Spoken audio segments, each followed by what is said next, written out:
الرحمن رب العالمین والعاقبۃ للمتقین والصلاۃ والسلام علی رسولہ محمد وآلہ وصحبہ وآل بیتہ وازواجہ ذریتہ برحمتہ الرحمن اللہم صلی علی سیدنا محمد وسلم برحمتہ الرحمن۔ اب قرآن جی کی صورت توبہ آیت نمبر 124-25 وغیرہ میں ہے، جب کچھ صورت اترتی ہے تو ان میں کوئی کہنے لگتا ہے اس نے تم میں سے کس کے ایمان کو ترقی دی؟ تو جو ایمان والے ہیں ان کے ایمان کو ترقی دی اور جو وہ خوشیاں منا رہے ہیں۔ یہ آیت نمبر 124 ہے سورۃ توبہ کی۔ اور جن کے دلوں میں آزار ہے انہیں اور پلیدی پر پلیدی بڑھائی، وہ کفر پر ہی مر گئے۔ جب دین کی بات کریں، دن کو خوشی پیدا ہو، سمجھ لو کہ ایمان اس کے دل اندر رہتی ہے، جس کے دل گھٹے وہ چہرے سے پتہ چل جاتا ہے۔ حضور و شان بیان کی جائے، اس کو جو دل میں مرول اٹھنا شروع ہو جائیں، جس کا چہرہ کھل جائے، ان کے منہ بنانے سے ان کی شان گھٹنی نہیں، وہ اپنا وقت اپنا بربادی میں ڈالے۔ قرآن آیتیں اترے تو پھر دل میں خوشی اترتی تھی نا مومنوں کے، تو دوسروں کو تکلیف ہوتی تھی، وہ مذاق کرتے تھے۔ تو یاد رہے کہ برے عقیدے دل کی نجاست، روح کی خباثت ہے۔ جن کے دلوں میں آزار ہے نا انہیں اور پلیدی پر پلیدی بڑھائی اور وہ کفر پر ہی مر گئے۔ اب آیتیں اتری، ان کو دل خوش ہوا، دوسروں کو پیٹ میں تکلیف ہوئی نا، اوپر کفر میں مر گئے۔ اب دل میں حضور پاس بغض سین رکھ کے صحابہ کرام کا، اولیاء اللہ کا، تو اسی دنیا سے مر جائے، اپنا نقصان کیا، ان کا کیا جانے۔ تو یاد رہے کہ برے عقیدے دل کی نجاست اور روح کی خباثت ہے۔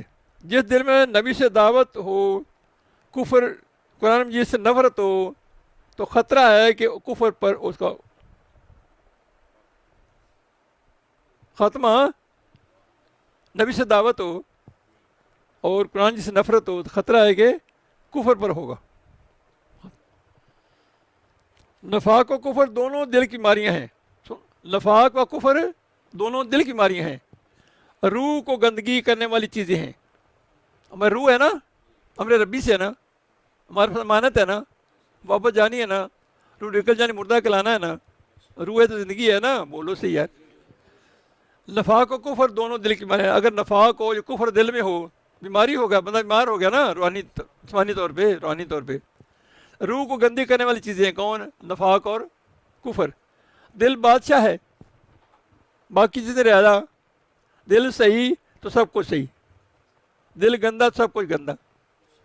یوں ہی سارے پلید ہو گئے، سارے کے دل پلید ہے۔ اللہ، انسان کے دل دو طرح کے ہیں، سنو ذرا غور سے۔ بعض وہ ہیں جن میں قدرت نے ایمان کا تخم بویا، اور بعض وہ ہیں جن میں طغیانے کا تخم بویا، سرکشی۔ قرآن مجید رحمت کی بارش ہے، جس میں شک ہے کوئی؟ تو جو انسانوں کے دلوں پر برستی ہے، اس بارش سے مومنوں کے دلوں میں ایمان، عرفان، عشق رسول اور خوف خدا کے باغ لگ جاتے ہیں۔ اب ہم نے بات کی نا، ابھی بات کی تھی نا، اللہ، اس بارش سے مومنوں کے دل میں ایمان، عرفان، عشق رسول، خوف خدا کے باغ لگ جاتے ہیں، اور کفار منافقین کے ببول وغیرہ درخت خاردار درختوں کا جھنڈ ہے نا۔ تو یہ بد نصیب آپس میں حیرت سے ایک دوسرے پوچھتے ہیں، قرآن نے تو فرمایا تھا کہ آیات قرآن ایمان بڑھاتی ہیں، ہم میں سے تو کسی کا ایمان نہیں بڑھا، ہے نا۔ مگر یہ نہیں سوچتے کہ ایمان بڑھنے تب جب کہ اس کا تخم پہلے سے بویا جا چکا ہو۔ اطمینان جو ہے نا، رحمت رحمان ہے، حیرت دل کا مرض ہے، جس سے دل کی موت واقع ہوتی ہے۔ اس مرض کا علاج جلد کرنا چاہیے، دل بیمار کا علاج جلد کرنا۔ اللہ، اس کا علاج صحبت صالحین ہے، اس کے علاج نگاہ مرد مومن سے بدل جاتی ہیں تقدیریں، جو ذوق کی پیدا تو کٹ جاتی ہیں زنجیر، ہے نا۔ وَكُونُوا وَالصَّادِقِينَ، سچوں کے ساتھ ہو جاؤ۔ اللہ، بندہ تحقیق سے بچ جاتا ہے، بندہ تحقیق سے بچ جاتا ہے اور کنارے لگ جاتا ہے اس کے، ہے نا؟ نہیں سمجھے؟ کسی کے ساتھ آپ جا رہے ہیں، وزیر سفیر کے ساتھ، تحقیق نہیں ہوتی نا کہ اس کے ساتھ ہی ہے جی، بھی ساتھ ہی ہے کہ نال ہی ہے یہ بھی۔ اللہ، یہ بڑا انعام ہے، بڑا انعام ہے۔ وَكُونُوا صَادِقِينَ، اللہ، سورۃ توبہ ہے ایسے نمبر 19 میں ہے نا، سچوں کے ساتھ ہو جاؤ۔ اس کا پرہیز، اس کا پرہیز کیا ہے؟ دل کی بیماری کی بتا رہے نا، سچوں کے ساتھ اور منافقی صحبت سے دور۔ منافقی صحبت سے ہر ایک کو جب پھر نہ ڈالو، اس کی منافقت آپ ظاہر ہوگی، اس کی بد کرداری سیرت سے آپ کو پتہ چل گیا، اس کے قریب جانے کا کیا فائدہ ہوگا؟ آپ کو ایمان کمزور کرے گا، آپ کو شکی بنائے گا، جب قطرہ ایمان کا نا شیطان ضائع کرائے گا۔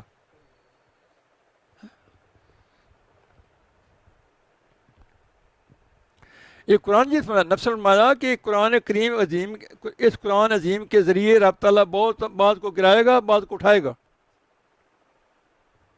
صرف فرماتے ہیں کہ نیک کمال سے ایمان کے کمال میں ترقی ہوتی ہے۔ سنی بات کیا فرماتے ہیں؟ نیک کمال سے ایمان کے کمال میں ترقی ہوتی ہے۔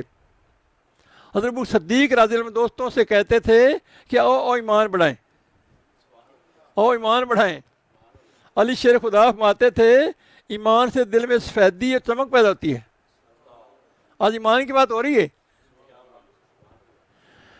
اور نفاق سے دل میں سیاہی آتی ہے، جس سے کافر منافق کا دل کالا ہو جاتا ہے اور مومن کا دل خالص چٹا اور چمکدار ہو جاتا ہے۔ اگلی بڑی اہم بات آ رہی، ایمان کی طرح احسان بھی زیادہ کمی ہوتی، زیادتی کمی ہوتی رہتی ہے احسان میں بھی۔ تو احسان کی ابتدا وہ ہے جو کہ حدیث کے، جس کے متعلق حدیث مبارک میں ہے۔ بڑی اہم بات، بڑی غور طلب، بڑے شوق دلانے والی۔ احسان کیا ہمارے، احسان کی ابتدا وہ حدیث مبارک ہے، حدیث مبارک ہے نا، اللہ کی عبادت ایسے کرو کہ گویا تم اسے دیکھ رہے ہو۔ آپ نے کئی بات سنی ہوگی۔ اگر یہ نہ سمجھو تو یہ خیال کرو کہ اللہ تمہیں دیکھ رہا ہے، ایسے ہے نا؟ یہ کیا ہے؟ یہ ابتدا ہے احسان کی۔ یہ احسان کیا ہے؟ اور انتہا کیا ہے؟ احسان کی انتہا یہ ہے کہ اللہ تعالیٰ بندے کی آنکھ، کان، زبان، ہاتھ اور پاؤں ہو جائے۔ احسان کی انتہا یہ ہے کہ اللہ تعالیٰ بندے کی آنکھ، کان، زبان، ہاتھ اور پاؤں ہو جائے، کہ بندہ اللہ تعالیٰ قدرت اور قوت سے دیکھے، سنے، بولے، چلے۔